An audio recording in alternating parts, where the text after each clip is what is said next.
ರಾಜ್ಯ ಆರೋಗ್ಯ ಇಲಾಖೆ ಆಂಬ್ಯುಲೆನ್ಸ್ಗಳ ನಿರ್ವಹಣೆಯಲ್ಲಿ ವಿಫಲ ಆಗ್ತಾ ಇದೆ. ಒಂದು ಕಡೆಯಲ್ಲಿ ಆಂಬ್ಯುಲೆನ್ಸ್ಗಳ ನಿರ್ವಹಣೆ ಕೊರತೆಯಲ್ಲಿದ್ದರೆ ಮತ್ತೊಂದು ಕಡೆಯಲ್ಲಿ ಸಿಬ್ಬಂದಿಗಳ ನೇಮಕಾತಿ ವಿಚಾರದಲ್ಲೂ ಕೂಡ ವಿಳಂಬ ಆಗ್ತಾ ಇದೆ. ಮತ್ತೊಂದು ಕಡೆಯಲ್ಲಿ 3 ಶಿಫ್ಟ್ ಮಾಡ್ತಾ ಇದ್ದಂಥ ವಾಹನಗಳು ಇದೀಗ 2 ಶಿಫ್ಟ್ಗೆ ಸೀಮಿತ ಆಗ್ತಾ ಇದೆ. ಇದರ ಬಗ್ಗೆ ಮಾತಾಡಲಿಕ್ಕೆ ನನ್ನ ಜೊತೆಗೆ ಸಿಬ್ಬಂದಿಗಳಿದ್ದಾರೆ, ಅವ್ರನ್ನೇ ಮಾತನಾಡಿಸ್ತಾ ಹೋಗ್ತೀನಿ. ಸರ್, ಈಗ ಪ್ರಮುಖವಾಗಿ ಆಂಬ್ಯುಲೆನ್ಸ್ನ ಕೊರತೆ, ಒಂದಿಷ್ಟು ಆಂಬ್ಯುಲೆನ್ಸ್ಗಳು ನಿಂತಲ್ಲೇ ನಿಂತಿದೆ, ರಿಪೇರಿಗಳ ಆಗ್ತಾ ಇಲ್ಲ. ಏನು ಆರೋಗ್ಯ ಇಲಾಖೆ ಎಲ್ಲೋ ವಿಫಲ ಆಯ್ತಾ ಅಂತ?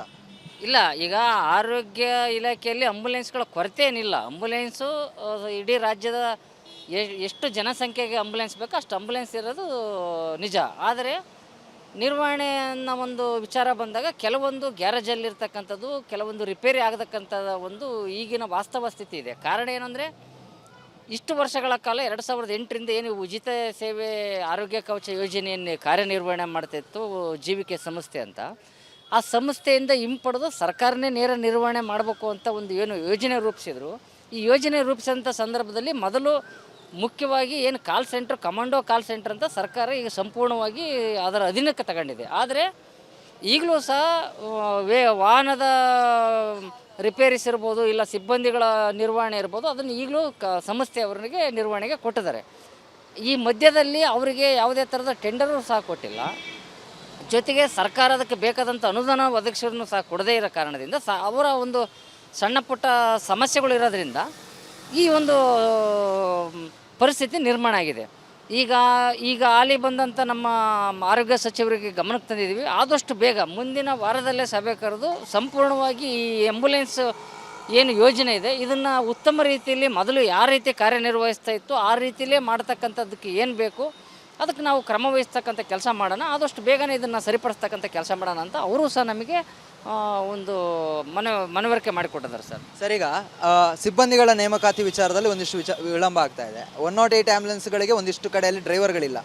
ಮುಂಚೆ 3 ಪಾಳಿಲಿ ಮಾಡ್ತಾ ಇದ್ರಿ, ಈಗ 2 ಪಾಳಿಲಿ ಮಾಡುವಂಥ ಪರಿಸ್ಥಿತಿ. ಅದರ ಜೊತೆಗೆ ಕೆಲವೊಂದಿಷ್ಟು ಆಂಬ್ಯುಲೆನ್ಸ್ಗಳಲ್ಲಿ ವೈದ್ಯಕೀಯ ಸಿಬ್ಬಂದಿಗಳು ಇರೋದಿಲ್ಲ. ಇದೆಷ್ಟು ಸಮಸ್ಯೆ ಆಗ್ತಾ ಇದೆ? ಈಗ ನೇಮಕಾತಿ ವಿಚಾರದಲ್ಲೂ ಸಹ ಏನು ಮೊದಲು ಎಲ್ಲ ನೇಮಕಾತಿನೂ ಜೀವಿಕೆ ಸಂಸ್ಥೆನೇ ಮಾಡ್ತಾಯಿತ್ತು. ಈಗ ಸರ್ಕಾರನೇ ನಿರ್ವಹಿಸ್ತೀನಿ ಅನ್ನೋ ಒಂದು ಏನು ಕೆಲಸಕ್ಕೆ ಇವತ್ತು ಕೈ ಹಾಕಿದೆ. ಹೀಗಾಗಿ DHO ಅಧೀನದಲ್ಲಿ ನೇಮಕಾತಿ ಮಾಡೋಕ್ಕಾಗತ್ತೆ. ಆದರೆ ಅದರ ಸಂಪೂರ್ಣ ಪ್ರಕ್ರಿಯೆ ಇನ್ನೂ ಪೂರ್ಣಗೊಂಡಿಲ್ಲ. ಕೇವಲ ಕಾಲ್ ಸೆಂಟರ್ ಮಾತ್ರ ಪೂರ್ಣಗೊಂಡಿದೆ. ಈಗ ಆಂಬುಲೆನ್ಸನ್ನು ಜಿಲ್ಲಾವಾರು DHO ಅಧೀನಕ್ಕೆ ಕೊಟ್ಟು ಆ ಸಂದರ್ಭದಲ್ಲಿ ಸಿಬ್ಬಂದಿಗಳನ್ನ ನೇಮಕ ಮಾಡೋಕ್ಕಾಗುತ್ತೆ. ಯಾಕಂದರೆ ಈಗ ಸಂಸ್ಥೆಗೂ ಸಹ ನೇಮಕ ಮಾಡೋಕ್ಕೆ ಯಾವುದೇ ಥರದ ಅವರಿಗೆ ಅಧಿಕಾರ ಕೊಟ್ಟಿಲ್ಲ. ಹಾಗಾಗಿ ಈಗ 2 ಶಿಫ್ಟಿಗೆ ಏನು ಕಾರ್ಯನಿರ್ವಹಿಸ್ತಕ್ಕಂಥ ಸಿಬ್ಬಂದಿಗಳೇ 3 ಶಿಫ್ಟ್ ಆಗಿರೋದ್ರಿಂದ ಕೆಲವೊಂದು ಕಡೆ ಕೆಲವೊಂದು ಜಿಲ್ಲೆಯಲ್ಲಿ ಸಿಬ್ಬಂದಿಗಳ ಕೊರತೆ ಇದೆ. ಅದ್ರ ಜೊತೆಗೆ ಸ್ಟಾಫ್ ನರ್ಸ್ಗಳ ಕೊರತೆನೂ ಸಹ ಇದೆ. ಡ್ರೈವರ್ ಕೊರತೆನೇ ಇದೆ, ಸ್ಟಾಫ್ ನರ್ಸ್ ಕೊರತೆನೇ ಇದೆ. ಅದನ್ನು ಸಹ ನಾವು ಈಗ ಆರೋಗ್ಯ ಸಚಿವರು ಗಮನಕ್ಕೆ ತಂದಿದ್ವಿ. ಈ ಹಿಂದೆ ಇರ್ತಕ್ಕಂಥ ಆರೋಗ್ಯ ಸಚಿವರು ಗಮನಕ್ಕೆ ತಂದಾಗಲೂ ಸಹ ನಾವು ಸರ್ಕಾರ ಯಾವಾಗ ನಿರ್ವಹಣೆಗೆ ಸ್ಟಾರ್ಟ್ ಮಾಡ್ತೀವಿ ಆವಾಗ ನಾವು ನೇಮಕಾತಿ ಪ್ರಕ್ರಿಯೆ ಮಾಡ್ತೀವಿ.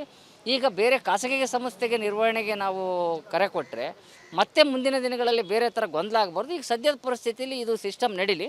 ನಂತರದ ದಿನಗಳಲ್ಲಿ ನಾವು ಇದನ್ನು ನೇರವಾಗಿ ಜಿಲ್ಲಾ ಡಿಸ್ಟಿಕ್ ಹೆಲ್ತ್ ಆಫೀಸರ್ಗಳೇ ಸಿಬ್ಬಂದಿಗಳನ್ನ ನೇಮಕ ಮಾಡ್ತಕ್ಕಂಥ ಪ್ರಕ್ರಿಯೆ ಮಾಡ್ತೀವಿ. ಇಲ್ಲಾಂದರೆ ಏನು ಈಗಾಗಲೇ ಸರ್ಕಾರದಲ್ಲಿ ಕೆಲವೊಂದು ವಿಭಾಗ ಮಾಡಿದ್ದಾರೆ, ಒಂದು 3-4 ವಿಭಾಗ. ಆ ವಿಭಾಗದ ರೀತಿಯಲ್ಲಿ ಹೊರಗುತ್ತಿಗೆ ಕೊಟ್ಟು ಸಿಬ್ಬಂದಿಗಳು ನೇಮಕ ಮಾಡೋಕ್ಕೆ ಆದೇಶ ಹೊರಡಿಸ್ತೀವಿ ಅಂತಂದು ಹೇಳಿದ್ದಾರೆ. ಅದು ಈಗ ಸದ್ಯ ತಾತ್ಕಾಲಿಕವಾಗಿ ಸ್ವಲ್ಪ ನಿಧಾನಗತಿಯಲ್ಲಿದೆ. ಆದಷ್ಟು ಬೇಗ ಆದರೆ ಉತ್ತಮ ಅಂತ ನಾವು ಈ ಮೂಲಕ ಕೇಳ್ಕೊತೀವಿ. ಇದಿಷ್ಟು ಏನು 108 ಆಂಬ್ಯುಲೆನ್ಸ್ನ ನೌಕರರು ಹೇಳ್ತಾ ಇರುವಂಥದ್ದು. ಈಗಾಗಲೇ ನೂತನವಾಗಿ ಬಂದಿರುವಂಥ ಆರೋಗ್ಯ ಸಚಿವರ ಗಮನಕ್ಕೆ ಇದನ್ನು ತರಲಾಗಿದೆ. ಅವರು ಯಾವ ರೀತಿಯಾಗಿ ಕ್ರಮ ತಗೊತಾರೆ ಅನ್ನೋದನ್ನು ಕಾದು ನೋಡಬೇಕಾಗ್ತಿದೆ ಅಂತ ಹೇಳ್ತಾ ಇರುವಂಥದ್ದು. ಕ್ಯಾಮ್ರಾ ಪರ್ಸನ್ ಕೃಷ್ಣ ಜೊತೆಗೆ ಚರಣ್, ರಿಪಬ್ಲಿಕ್ ಕನ್ನಡ, ಬೆಂಗಳೂರು.